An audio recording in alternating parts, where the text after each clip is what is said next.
This recording is being made by David McMaster on July 4th, 2026,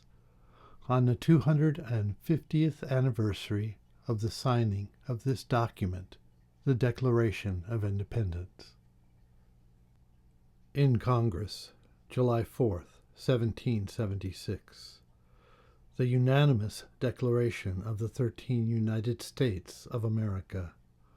When in the course of human events, it becomes necessary for one people to dissolve the political bands which have connected them with another, and to assume among the powers of the earth the separate and equal station to which the laws of nature and of nature's God entitle them. A decent respect to the opinions of mankind requires that they should declare the causes which impel them to the separation. We hold these truths to be self-evident, that all men are created equal, that they are endowed by their Creator with certain unalienable rights, that among these are life, liberty, and the pursuit of happiness, that to secure these rights, governments are instituted among men, deriving their just powers from the consent of the governed, that whenever any form of government becomes destructive of these ends, it is the right of the people to alter or to abolish it, and to institute new government, laying its foundation on such principles and organizing its powers in such form as to them shall seem most likely to affect their safety and happiness. Prudence, indeed, will dictate that governments long established should not be changed for light and transient causes, and accordingly all experience has shown that mankind are more disposed to suffer, while evils are sufferable, than to right themselves by abolishing the forms to which they are accustomed. But when a long train of abuses and usurpations, pursuing invariably the same object, evinces a design to reduce them under absolute despotism, it is their right, it is their duty to throw off such government, and to provide new guards for their future security. Such has been the patient sufferance of these colonies, and such is now the necessity which constrains them to alter their former systems of government. The history of the present King of Great Britain is a history of repeated injuries and usurpations, all having in direct object the establishment of an absolute tyranny over these states. To prove this, let facts be submitted to a candid world. He has refused his assent to laws,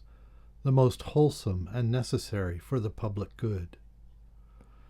He has forbidden his governors to pass laws of immediate and pressing importance, unless suspended in their operation till his assent should be obtained, and when so suspended, he has utterly neglected to attend to them. He has refused to pass other laws for the accommodation of large districts of people, unless those people would relinquish the right of representation in the legislature, a right inestimable to them and formidable to tyrants only. He has called together legislative bodies at places unusual, uncomfortable, and distant from the depository of their public records, for the sole purpose of fatiguing them into compliance with his measures. He has dissolved representative houses repeatedly for opposing with manly firmness his invasions on the rights of the people. He has refused for a long time, after such dissolutions, to cause others to be elected, whereby the legislative powers, incapable of annihilation, have returned to the people at large for their exercise, the state remaining in the meantime exposed to all the dangers of invasion from without and convulsions within. He has endeavored to prevent the population of these states, for that purpose obstructing the laws for naturalization of foreigners, refusing to pass others to encourage their migrations hither, and raising the conditions of anew appropriations of lands. He has obstructed the administration of justice by refusing his assent to laws for establishing judiciary powers. He has made judges dependent on his will alone for the tenure of their offices and the amount and payment of their salaries. He has erected a multitude of new offices and sent hither swarms of officers to harass our people and eat out their substance.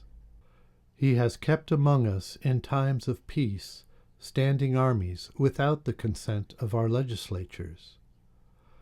He has affected to render the military independent of and superior to the civil power. He has combined with others to subject us to a jurisdiction foreign to our Constitution and unacknowledged by our laws, giving his assent to their acts of pretended legislation, for quartering large bodies of armed troops among us, for protecting them by a mock trial from punishment for any murders which they should commit on the inhabitants of these states, for cutting off our trade with all parts of the world, for imposing taxes on us without our consent, for depriving us in many cases of the benefits of trial by jury, for transporting us beyond seas to be tried for pretended offenses,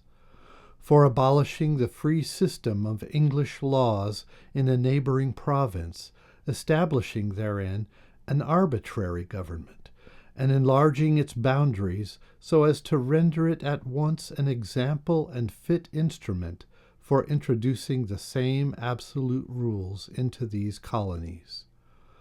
for taking away our charters, abolishing our most valuable laws, and altering fundamentally the forms of our government, for suspending our own legislatures and declaring themselves invested with power to legislate for us in all cases whatsoever. He has abdicated government here by declaring us out of his protection and waging war against us. He has plundered our seas, ravaged our coasts, burnt our towns, and destroyed the lives of our people.